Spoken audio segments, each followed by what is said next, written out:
Hi, I'm Cameron, and I don't just read comics, sometimes I watch them. You're listening to a super special bonus episode of Cameron Reads Comics. My friend Jesse and I are going through every episode of Disney Plus's Falcon and Winter Soldier, and we are talking about our favorite parts. If you have any questions, make sure you submit them to us by Sunday night, and we will make sure to answer them on air. Just a warning, there are going to be full and complete spoilers for Falcon and the Winter Soldier Episode 3. Make sure to subscribe to my YouTube, Twitter, and Instagram accounts, as well as clobber that like and subscribe buttons, and leave us a 5-star rating and review on iTunes. Now, let's get into the Falcon and Winter Soldier episode number 3.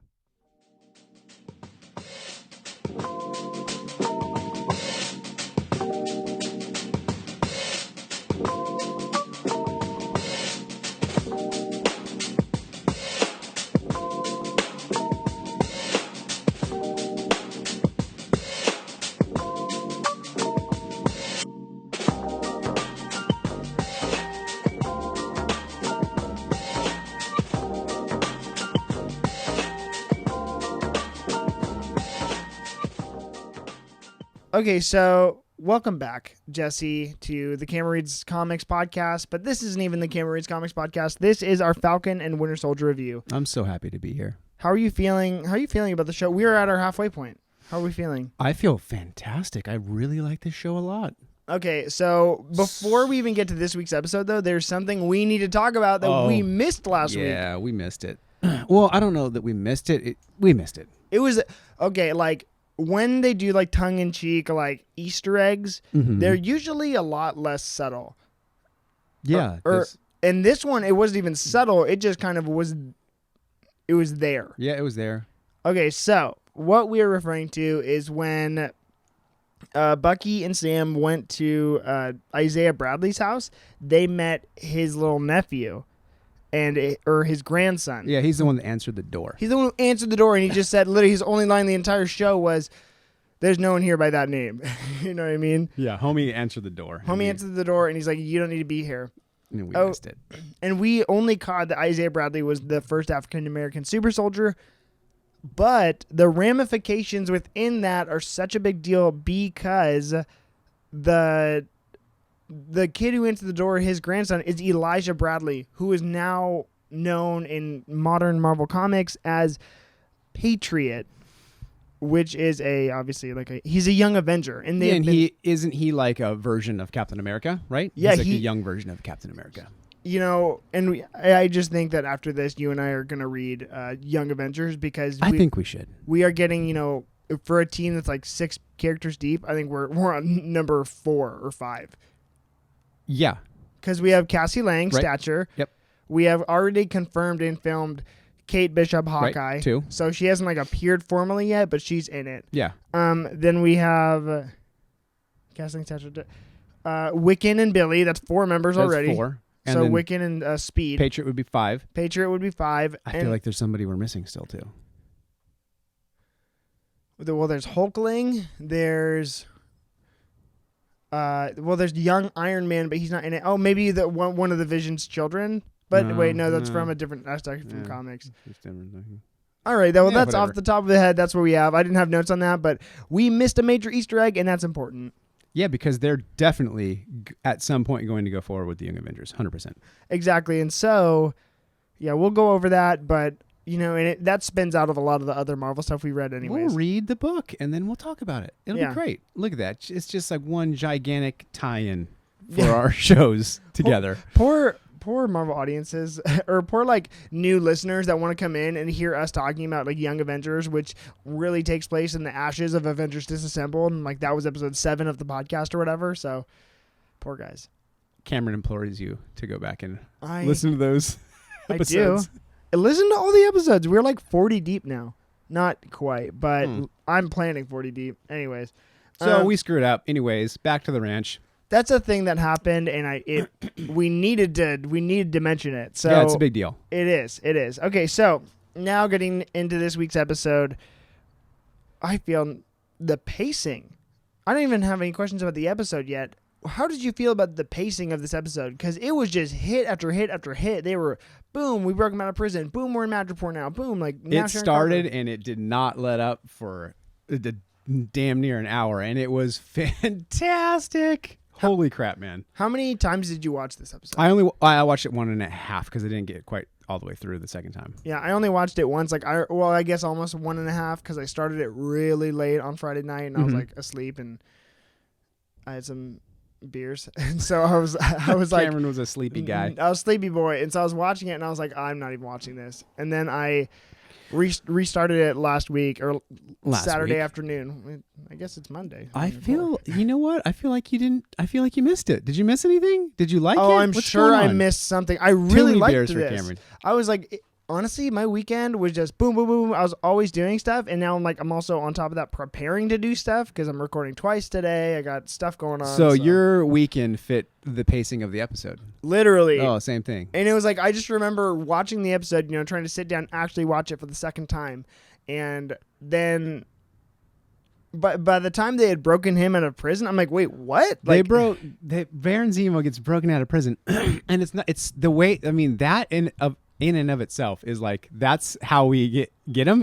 It was amazing, and the way that they did it was Bucky, like Sam saying like, "What did you do?" and then Bucky saying, "Well, hypothetically, what if this happened?" and it's showing you them break him out of prison. It was genius, man. It was so good. The show's so much fun. It is. It's funny too because now I think we recognize the character differences within like obviously Sam and Bucky and how they aren't like I mean I feel like there's 3 different sides to Captain America that we are seeing through U.S. Agent or New Cap, John Walker, and then Bucky and then Sam. They are I feel all different aspects of Steve Rogers, right? That kind of make up a complete like what's John Walker's the face.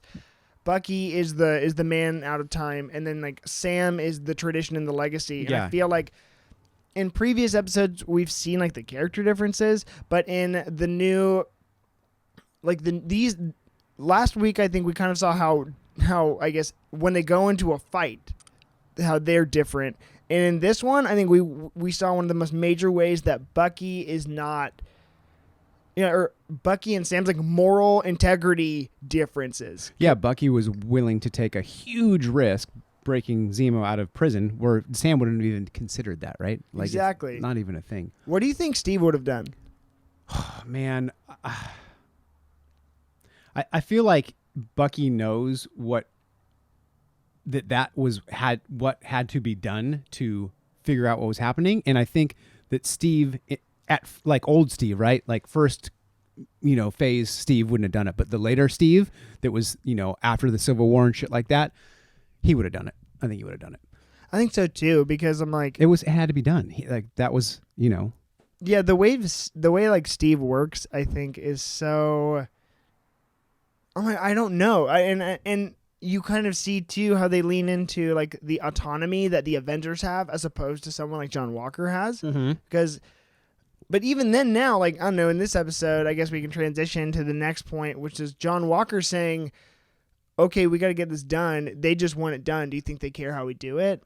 How'd you feel about that? Well, how do you feel about them showing John Walker he's not Captain America? Like when he goes in to raid the place and he starts cussing first, Captain America didn't cuss. Yeah. Like, I mean, he's like, bullshit. That's bullshit. His number one line in the MCU is language. Yeah, it's like, whoa, dude. And then he grabs a dude and throws him against the wall and he says, do you know who I am? Like, Captain America would have never done that. Yeah. So how do you feel are they overdoing it? Do you think it's like overdone? Like they're showing that he's such a stark difference. Not a stark difference. He's not ready to be Captain America. He's not ready. I think that that was a necessary scene because obviously, and it's not, I feel like fans, from what I'm seeing on the internet or like backlash to what I'm seeing on the internet, fans don't like him. And I think that's the point. That's the point. They're doing it on purpose. Yeah, exactly. They're doing it on purpose. So he's not supposed to be likable. So, I like that I'm seeing him this way. And I like that,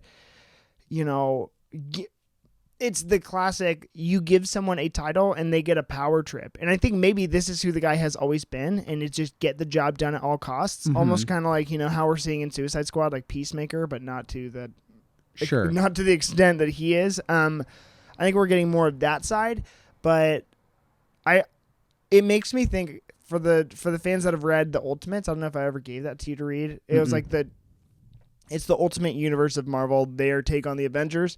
There's like a whole scene, I think, in the second volume where Captain America, the Ultimates Captain America is more like that, or he's in your face. He freaking gets in a gnarly fight with Ant-Man, and then he in the middle of some gnarly battle, he just points to his helmet and he says, "Do you think this letter on the top of my helmet stands for France?" Like, and I'm like, I'm waiting for John Walker to say that, because I'm like, that was basically it. He was like, "Do you know who I am?" And the guy was like, "Yeah, and I don't care."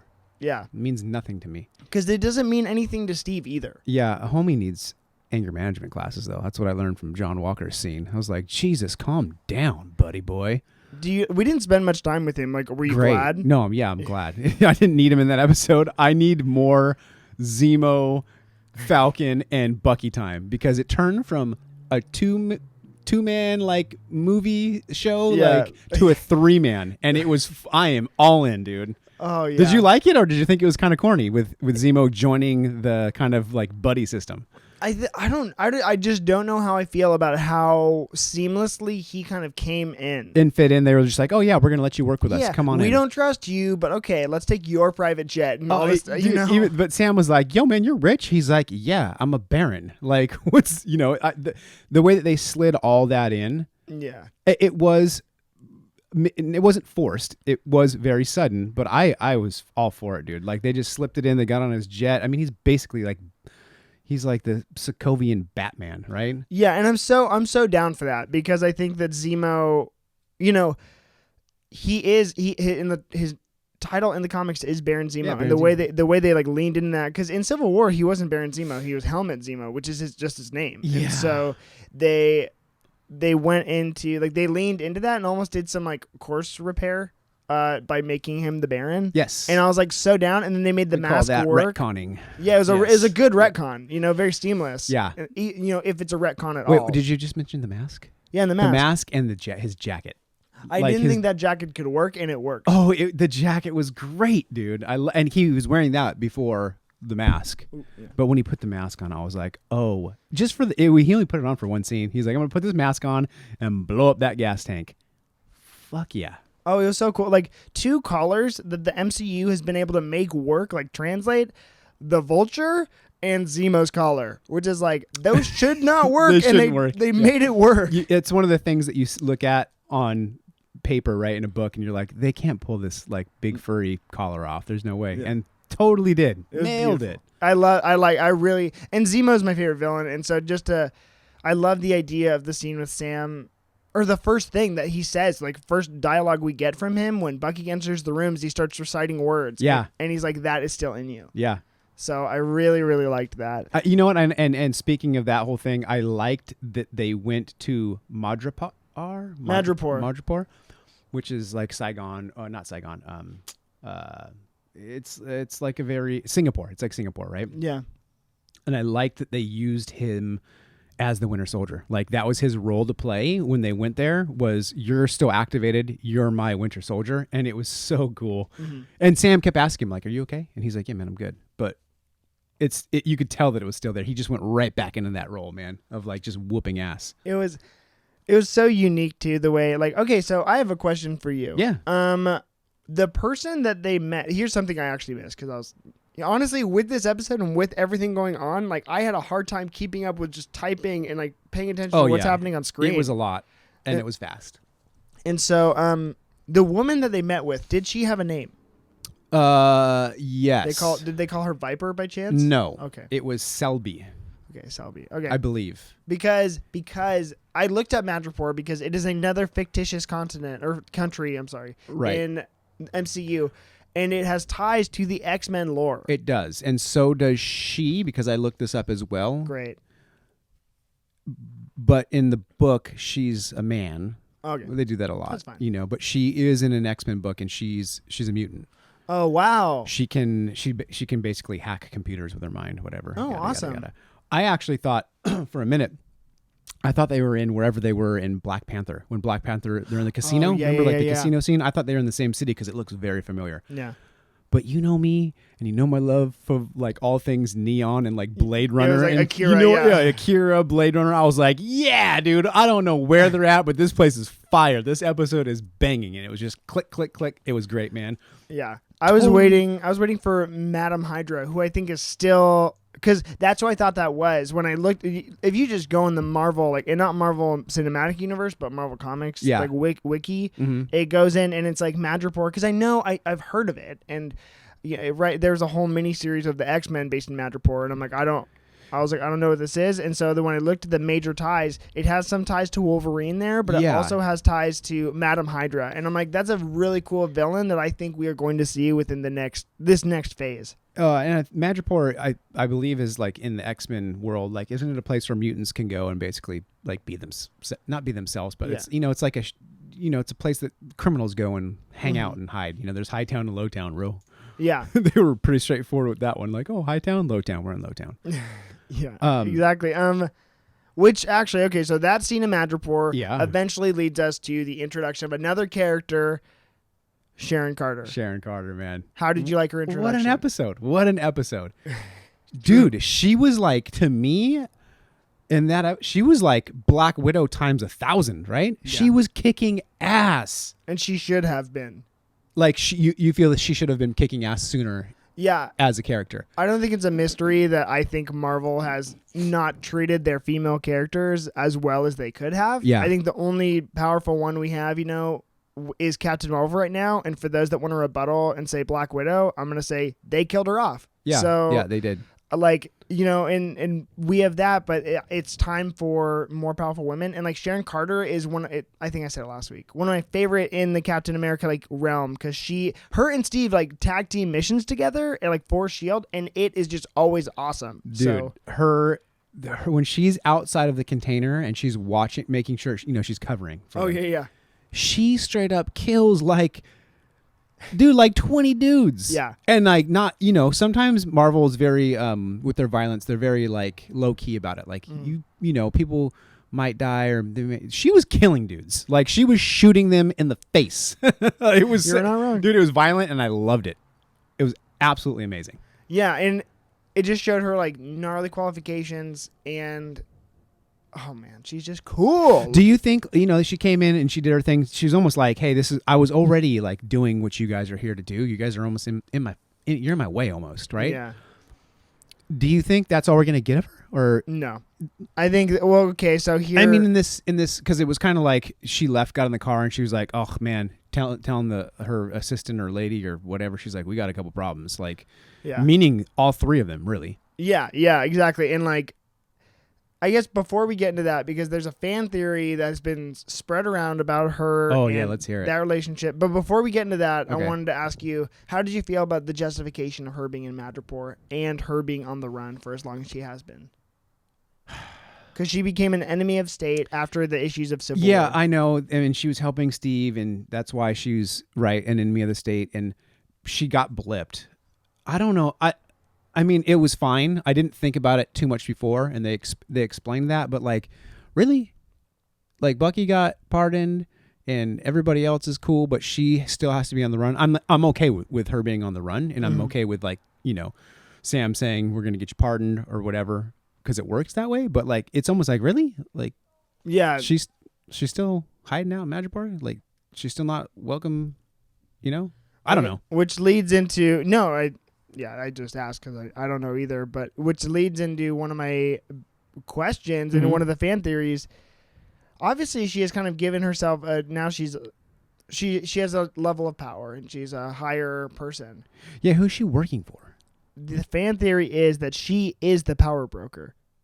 Oh shit! How do you feel about that? Yeah. I read that and I'm like, I don't know. I don't know if I'm into that because I don't know. I just want my characters to be good. And we could see like a similar arc with her and Black Goliath in Ant-Man where you find out he's the villain. Oh, shit. That's a good one. I'm not down for that. Because it makes her... Does it make her the villain? I think it... Or is she trying to get the super soldier serum so she can like get rid of it? Or... Oh, yeah, I didn't think about that. That's a good one. That's the fan theory. I don't know if I'm with it, But it would also like. Oh, dude! I mean, if you look back on that episode, it makes sense. She was like the club she had in her house. She's like, I'm having some clients over, and it was like it was a fucking rave in her living room, dude. And she's got all the artwork and shit. Like she's got Monets and like, dude. Mm-hmm. It's like it's gnarly. That I mean, if she is a power broker, now that thinking it was obvious. Like, yeah, yo, dude, she's got all these priceless artworks hanging in her hallway. Oh man, dang. Okay. That's so funny. I'm gonna have to regroup. Everything. Yeah, it changes everything. Yeah, but yeah, I can see why you wouldn't like that because you love her and you don't want her to be the bad guy. Yeah, no, yeah, oh exactly. Oh my gosh! I'm like, talk about mistreating your characters. Now one of them's the main villain. Oh yeah, she's such a strong female lead. Isn't she great? She's murking everybody. Oh, she's the villain and you're gonna kill her too. I'm like, what? No matter what, I don't think she's gonna be killed. No way. It's too. I don't know. She's too great. She is. Yeah, so that's the one fan theory. I think there's still room. I think, now, especially even after last week, you had your mind blown last week, or no, I had my mind blown last week when you were like, oh, I think it was Sharon yeah. that texted Carly. I still think it's Sharon that texted Carly right, now, because if it's the power so. broker, yes, if it was the power broker, 100%. Okay, speaking of them and the Flag Smashers, how do you feel about them this episode? You really sympathize with her and them. The Carly, right, and especially her like Asian friend, and he's clearly doing the right. Like he feels like he's doing the right thing for his cause, and then he sees her, and they're talking about her being a teacher, and you're like, oh yeah, like they're doing this for a reason. And then she blows up the building, yeah, and he was like, there were people in there, and she's like, this is the only thing that they understand, and you realize, oh, she's crazy, but homeboy was like. You could tell that he still thinks he's doing it for the right reasons. And he's like, why did you kill those people? Yeah, and that's what makes a good villain, I think, is that she believes in her principles so much that that's the extent that she's willing to fight for to demonstrate them. You know what I mean? Like, yeah. It's because I was thinking about it when I was watching her because I thought, again, the two, I guess, major... the two major villains. Whoever Sharon ends up being, if she's just Sharon, I'm stoked. If she's Power Broker, like I'm excited to see that play out. Sure. The lack of time that we spent with our two main antagonists in the series was really interesting because it was just two blips that showed so much character. So. Are you speaking of John Walker? Yeah, John Walker. Mm-hmm. He goes, yeah, exactly. His one little I'm aggro cap, and then the. With what's her face, Carly. The one moment, because there's a moment where the audience knows she wants to be a teacher and she wants to live this simple life or whatever. Like she's in the pursuit of this, I guess, her idea of a holistic, white picket fence lifestyle. Mm-hmm. We all know, and especially when she blows up the building, that will never happen for her. No, and so like she's too far gone in this zone. And you know what too, I think that she knows it, and he says something about her being a teacher still, and she knows that I mean, you could see it on her face. Yeah, like that sounds nice, but that'll never happen. It's good to see that we have like a villain that is now like sympathetic towards their goals because we've got that before. I just mean that when her like team members die, she hurts. Right. You know what I mean? Like it is not the same, and she is ruined or damaged by it.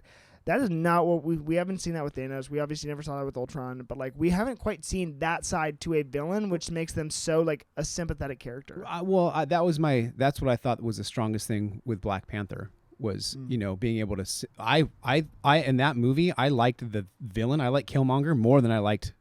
T'Challa. Like I got it. I was like, okay, I understand what he's pissed for. Yeah. So but anyways, yes.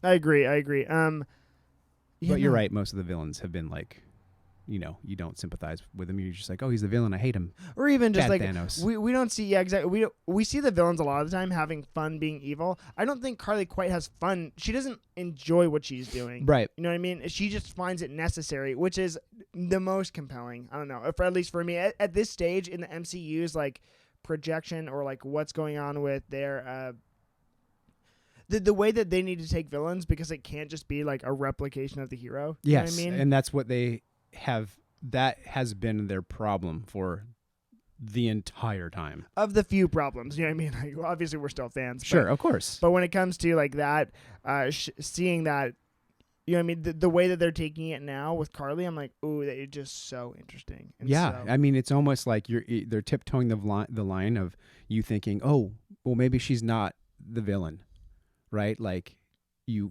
can, like you said, you can sympathize and you can see what she's doing it for. But I mean, they did a good job of reeling it back in when she blew the building up. But yeah. I'm with it, man. I love it. It's a great show. Okay, last question, Jesse. What would we? Well, let's try that again. Let's try that one more time. Last question. What would you rate this episode out of 5? This one was a 5 for me. Really? I loved it. From the opening scene to the Zemo stuff to, can we talk about the end? Oh my gosh! Yes, I didn't write down a question for it. Before we close it out, let's talk about the end. Okay, which is a perspective I didn't even consider, and it's so great. Bucky goes for a little walk. Yeah. I'm going to take a walk. He's picking up the little pill things, and bang, you're back in Wakanda with, it wasn't, what's the main? It's not Okoye. It's not Okoye. It's just her. A member. No, I looked at right. It's her. She's been in the movies before. She's Okoye's main general. She's like her captain, right? Like, her name is, I think her name's Io or something like that. Yes. Yeah. And she says to Bucky, like, hey, Baron Zemo's like, he's mine. Like, he's ours because he killed T'Chaka. Yeah. Yeah. You're like, dang, dude.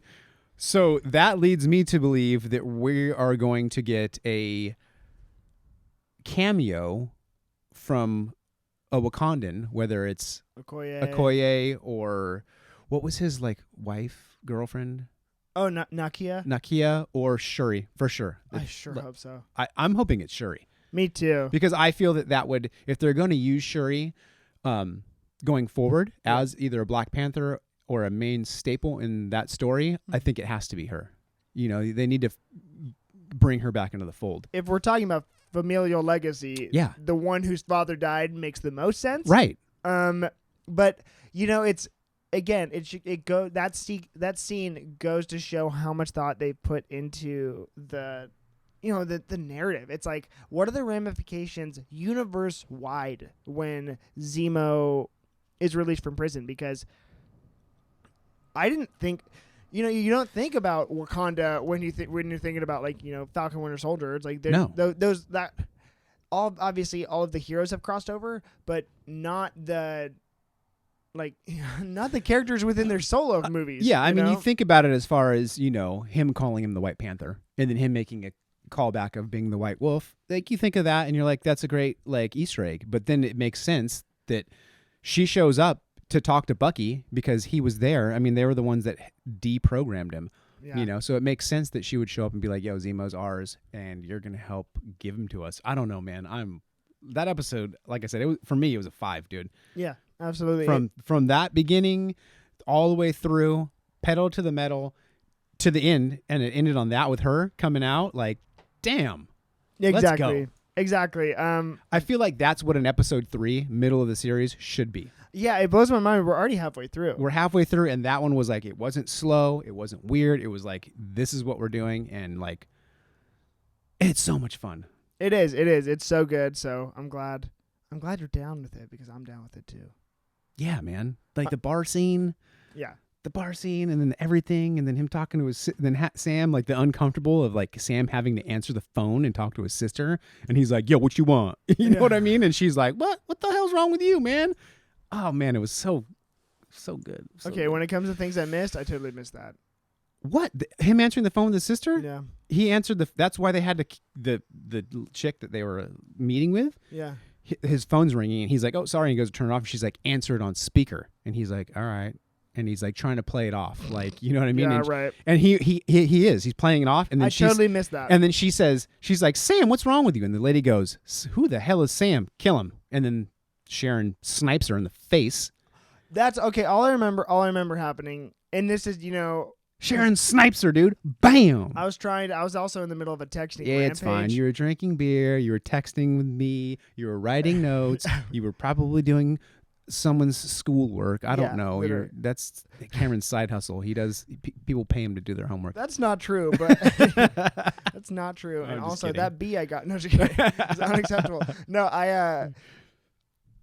I missed it, but the pieces I put together in my head were it's just fine. like, okay, they got caught, like, and then they were getting chased, and I was like, cool chase scene, great. Yeah, I mean, it was a lot. It was just bam, bam, bam, bam, bam, bam, bam. Then that's why I loved it. Okay, But you should go watch it. I think I give it a 4 just because some of the what? See, you weren't even paying attention. Okay, sorry. You can't be like, I wasn't paying attention. It's a 4. Well, I missed one major scene. Otherwise, I think it's great, but I just thought the pacing was Too fast? Yeah. Mm-hmm. I thought it was too fast. I'm like, I really just would have we got, and I'm not being dramatic. 1 minute of him in the room with Zemo, just like Zemo being super menacing, and I'm like, I needed more than that. Yeah, I agree with you there. Zemo was he was in the buddy fold too fast, and he wasn't like bad guy other than him grabbing the gun and shooting that dude. But even then him grabbing the gun, shooting that guy, and it was almost like they weren't even like mad at him. Yeah, no. They were like, don't do that. They're like, you don't move, and unless we we tell you, and then he puts on a freaking mask and is like murking me. I'm like, okay, well, I guess that's okay. Still a 5. It's it's not so bad. Much fun, dude. I also could use a little bit more action because what? I'm like, when you compare the levels of action we've had in the other 2 episodes to this one, it was like a step down. And I feel like this was like the most action-packed episode yet. Are you kidding me? Are you telling me the opening flying like pararescue sequence in the first episode was less action-packed than this? No, that was a good solid 15 minutes, but the rest of that episode, there was no more action. Yeah, I know. But this was like the entire... Dude, they fought in the bar, then they fought in the thing, and then Sharon was beating people up, and then stuff was blowing up, and then things and stuff and other stuff. Wow. That's hard to top. It is so hard to top. But I don't know what they're gonna do next week. I'm like, okay, so this episode, there's a lot of stuff in it, but like I think the series-wide pacing has been amazing. It has, and I'm glad that when you score something a 5, I don't think it's a 5, and when I think something's a 5, that you disagree. I like that we have that balance. Yeah, I'm like it's still not bad. It's great content. 100%. We're not saying that. I mean, this is still. I'm having a grand old time watching it. This is the series that I wanted, and it's what I'm getting. Yeah, exactly. Okay, and then on that note too, last little tidbit. Yeah. You and I have talked, and the Loki trailer came out today. I know. I saw it this morning, but I didn't watch it. Well, there's been 2 trailers so far. So this is like the second trailer. There's like the sneak preview thing from the Disney investors meeting, and that is getting me really, really excited. So I think the fans can anticipate to hear weekly episode reviews of that too. Oh, absolutely. And I'm glad because you didn't seem like you were all too excited about it at first. It's not the most exciting show I'm looking forward to. Like, She-Hulk just started production, and because of that, I just bought a She-Hulk CGC 7.5 because I'm just so excited. Look at you. I'm like, I want that book before everyone loves that character. You know what I mean? Good investment. And so it is. And we're going to, I don't know, expect to see a video about that on the channel. Anyways, okay, we got to wrap it up. But yeah, expect to hear our Loki episodic content coming soon. Yeah, also feel free to submit us questions because I've not gotten a single question in the last 2 weeks. So. Oh, yeah, we'll get questions. We'll get questions. You know what the thing is? It's way less complicated than WandaVision was. There were so many questions with WandaVision, and there should be a fair amount of questions with this one, but I think the answers that people might be looking for or wanting us to hear are you can find the answers to them. Yeah. Alrighty, well, thanks, Jesse. We'll see you next week, and happy trails. Bye. Bye.